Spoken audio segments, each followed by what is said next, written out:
वर्ष 2006 में गठित राजपूत करनी सेना का आज श्री राष्ट्रीय राजपूत करनी सेना में औपचारिक विलय हो गया। पिंक सिटी प्रेस क्लब में आयोजित प्रेस कॉन्फ्रेंस में सुखदेव सिंह गोगामेडी तथा अजीत सिंह मामडोली ने इसकी घोषणा की।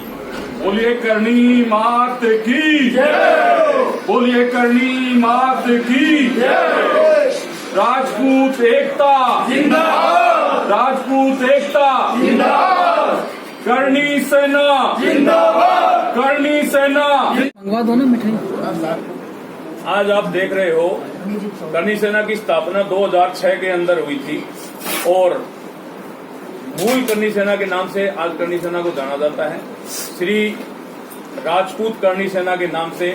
2006 में इसकी स्थापना हुई थी और उसके सर्वप्रथम पहले अध्यक्ष अजीत सिंह जी मामडोली थे। इस सर्वप्रथम जो श्री राजपूत करनी सेना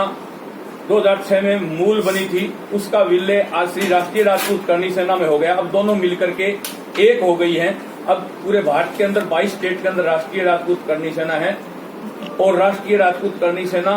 आप देखते हो हर मुद्दे के ऊपर, चाहे गाय की बात हो, चाहे बहन बेटी की बात हो, चाहे कोई गरीब की बात हो, चाहे राजपूत समाज की बात हो। हम राजपूत समाज का संगठन है पर हम राजपूत के साथ साथ क्षत्रिय हैं, इसलिए सबके लिए हमेशा लड़ते रहे और आगे भी तैयार रहेंगे। आज ये विलय होने से इस करनी सेना की ताकत दोगुना और बड़ी है और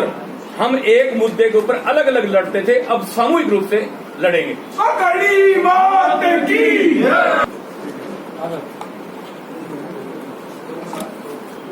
24 सितंबर 2006 को सबसे पहले श्री राजपूत करनी सेना का गठन किया गया था और राजपूत समाज में जिस तरह से फिल्मों के माध्यम से हमारे राजपूत समाज के गौरवमयी इतिहास से छेड़छाड़ की जा रही थी, हमारे राजपूत समाज के लोगों को दबाया जा रहा था, उनके साथ अन्याय हो रहा था, ऐसे बहुत सारे मुद्दों को लेके जो हमारे राजपूत समाज की ऐतिहासिक धरोहर हैं उनके साथ में छेड़छाड़ की जा रही थी, उन सब मुद्दों को लेकर और इनके अलावा भी कई तरह के विषय थे, उन सब को लेकर श्री राजपूत करनी सेना का गठन किया था और उसके बाद में इसी नाम से कई संगठन बने। फिर सुखदेव सिंह जी ने राष्ट्रीय राजपूत करनी सेना बनाई और हमने जो करनी सेना बनाई थी वो केवल राजस्थान में काम कर रही थी और आपने ये करनी सेना को पूरे हिंदुस्तान में पहुंचाया और सब लोगों की राय से समाज हित को देखते हुए और एक हमारे बीच में विराजमान है सर्वदलीय गोरक्षा मंच के राष्ट्रीय संयोजक हैं छगन सिंह जी, उनके अथक प्रयासों से हम और भी जो कई संगठन करनी सेना के नाम से बने हुए हैं उन सबको एक जाजम पर जल्दी लाने का प्रयास करेंगे और करनी सेना के नाम से पूरे हिंदुस्तान में एक ही संगठन होगा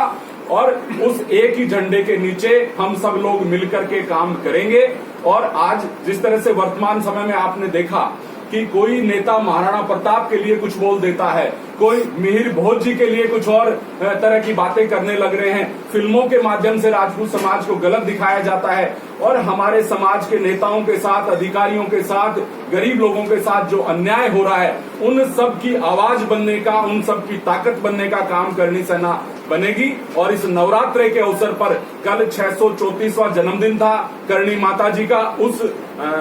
जन्म दिवस के अवसर पर मीटिंग हुई और सर्वसम्मति से यह तय किया गया कि इन दोनों संगठनों को एक किया गया और अब सब मिलकर हम एक ही जाजम पर एक ही झंडे के नीचे काम करेंगे। पत्थर को भी इसमें किसको क्या जिम्मेदारी दी जाएगी, इसमें कोई परिवर्तन या वही रहेगा?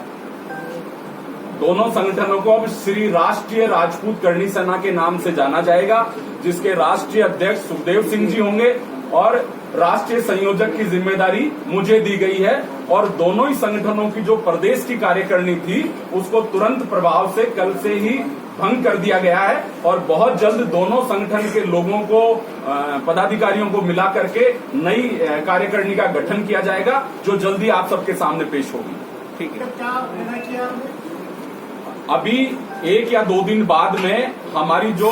करनी सेनाओं के दोनों के जो प्रमुख लोग हैं, जो मैनेजमेंट कमेटी है, वो बैठ के डिसाइड करेगी कि इस उपचुनाव में दोनों सीटों पे हमें किस दल का और किस कैंडिडेट का हम लोग समर्थन करेंगे। ये सर्वसम्मति से हम निर्णय लेंगे। उपचुनाव के लिए ही एक ही हुए नवरात्रे चल रहे थे साहब, इसलिए दोनों सेनाएं, दोनों लोग अलग अलग काम कर रहे थे। उद्देश्य सबका एक था, कार्यशैली अलग थी, संगठन अलग थे, लेकिन इस एकता के लिए, समाज हित के लिए हमने दोनों सेनाओं को एक किया है। प्रयास जारी हैं। जल्दी सबको एक मंच पे एक